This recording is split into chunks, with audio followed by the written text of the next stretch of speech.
आज जब सारे भारत में रामलला की प्राण प्रतिष्ठा की चर्चा हो रही है, उसी संदर्भ में मैं कुछ ऐसे विचार रखना चाहती हूँ जो मैंने अपने पिता स्वर्गीय काशीनाथ प्रसाद श्रीवास्तव से सुना है और उनकी रचनाओं में रामचरितमानस में कैकेयी की चरित्र चित्रण सुनती थी और समझती थी। आज उनके ही शब्द कानों में मंत्र बनकर गूंजते हैं, जिसको मैंने एक विषय दिया है, वैश्विक संदर्भ में राम, राज धर्म में रामत्व। विषय लंबा है, इसे मैं 2 भागों में प्रस्तुत करूंगी। भगवान राम का जीवन दुखों से भरा था। राज तिलक होने से पूर्व ही अपनी पत्नी के साथ राजघराने को छोड़ वन का जीवन अपनाना पड़ा, वो भी एक षड्यंत्र के कारण जो उनकी खुद माँ ने रचा था। जंगल में पत्नी का अपहरण होता है, पर उन्हें लंका पार जाकर युद्ध करके पत्नी को लाना पड़ता है। यह व्यथा कितनी गहरी है।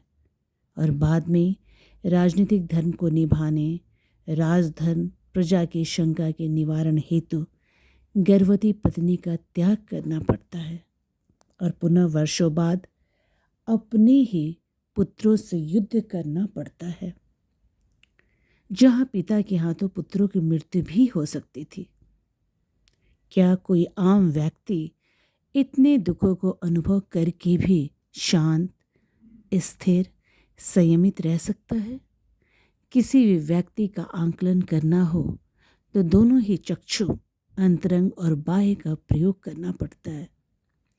व्यक्ति विशेष को उसके अहंकार और ममकार, मोह की मुक्ति से जाना जाता है और यही उसके आदर्श होने की पराकाष्ठा है। क्या हम राम को आदर इसलिए देते हैं कि वो आज के कलयुग की परिभाषा में बहुत संपन्न, भोग विलास से सुसज्जित अपने परिवार के साथ थे? नहीं, हरगिज नहीं। फिर भी राम को पुरुषोत्तम माना गया, और वह भी मर्यादा के पुरुषोत्तम। आर्यावर्त भारत के राम की मर्यादाएं थी त्याग, तप, संयम, सर्वहित जन की लालसा रखने वाले, सत्यनिष्ठ, धर्मपरायण, शील और स्नेह के सम्राट, जो विवेकपूर्ण, संतुलित और संस्कारी थे। राजा राम राजधर्म को निभाने की क्षमता रखते थे। क्या हम अपने अविवेक, दुख, संताप से क्षुब्ध होकर राम और रामत्व से अपनी पहचान जोड़ना चाहते हैं? कलयुग में विकृत हुए राजधर्म को बचाने के लिए हर राजा, शासक को राम के रामत्व की जरूरत है। क्या पक्ष और क्या विपक्ष। हरि अनंत, हरि कथा अनंता। रामत्व और एकात्मता की बात अगर देखा जाए तो जितने भी रूपों में रामत्व को देखा जाए वह कम ही जान पड़ता है, क्योंकि रामत्व धर्म है, वह धर्म जो हमें हमारी पहचान बताती है। राम हमें हमारे संबंधों की रक्षा करने का तरीका सिखाते हैं।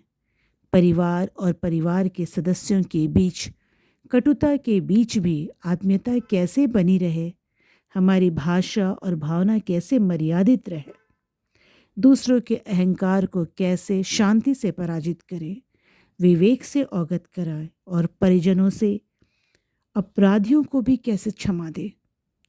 श्री राम हमें सत्य, अहिंसा के साथ अपनी क्षमता को विकसित करने और उसके होने के एहसास को जीवित रखते हैं। अपने कर्मों से अहिंसा और कमजोरी का फर्क समझाकर समयानुसार बल का प्रयोग करना सिखाते हैं। जीवन भले ही कितना भी दुखपूर्ण क्यों न हो जाए, व्यक्ति की सोच, उसका कर्म और पूरा जीवन चरित्र ही संस्कारों की धरोहर बन जाता है। हम भारतीय हिंदू धर्म में राम को विष्णु का अवतार मानते हैं, जो कर्म का बोध धर्म की छाया में सिखाते हैं। राम सभ्यता के अवतार हैं। भारत का यह काल पुरुष मानवता का रक्षक है। भारत के मानचित्र की रेखा से भी आगे, बहुत आगे, इंसानियत के राजा हैं, जिसकी ज़रूरत पूरे विश्व के शासकों को है। जिस दिन विश्व के शासकों ने अपने स्वयं को और परिवार को राष्ट्र के नीचे समर्पित करना प्रारंभ कर दिया, अभिमान और स्वयं को धर्म के नीचे झुका दिया, उस दिन विश्व में राम राज्य शुरू हो जाएगा। रामत्व क्या है? धर्म देश के ऊपर, देश परिवार के ऊपर और परिवार स्वयं के ऊपर। और धर्म क्या है? मानव जीव जाति की रक्षा, कर्मों के प्रति प्रतिबद्धता, नियम के प्रति समर्पण, समय का पालन और संस्कारित वह सभी मूल्य जो जीवात्मा को जीवित रख सके। सरहदों से परे, धर्म जाति लिंग से भी परे। जिस दिन विश्व के राष्ट्र इस धर्म को राजा निषाद और सबरी के रूप में समझ एकात्मकता को अपना लेंगे, हर राष्ट्र का जाति, प्रजाति, धर्म, अधर्म, अमीरी गरीबी से संबंधित गृह युद्ध बंद हो जाएगा। अपने को सर्वोपरि बनाने हेतु कोई भी राष्ट्र दूसरे राष्ट्र का संहार करना बंद कर देगा।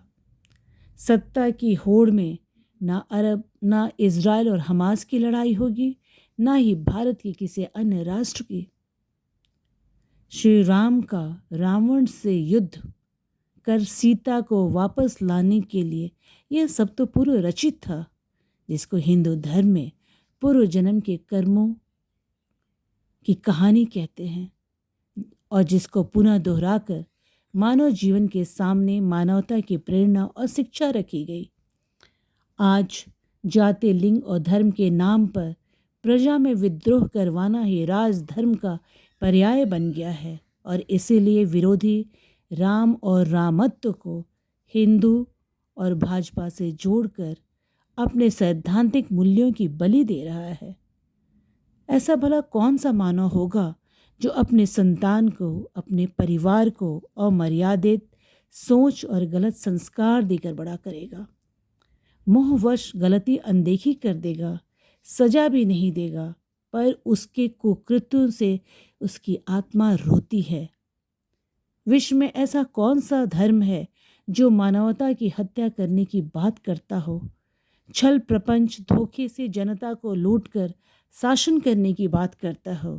शायद किसी भी धर्म में नहीं, पर हमने धर्मों को पकड़े रखा और असली मानवता धर्म भूल गए।